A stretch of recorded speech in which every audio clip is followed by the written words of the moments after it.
Kaya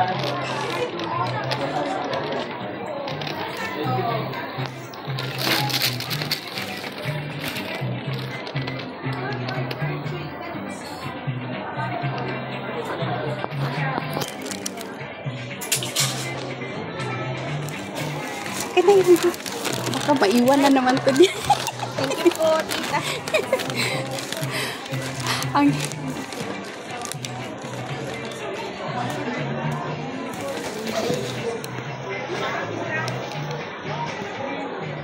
Ang ganda yun. Ang maganda yung ano niya.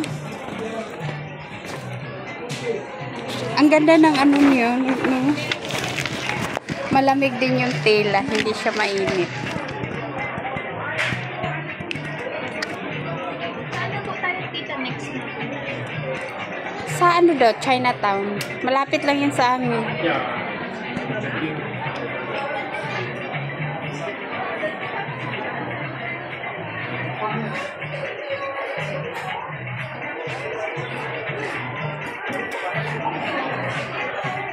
Tapos mamayang gabi yata sa Jewel. Oh. Yung may ano ba? Nakita mo yung ano? Yung may tubig na ano? Ano siya?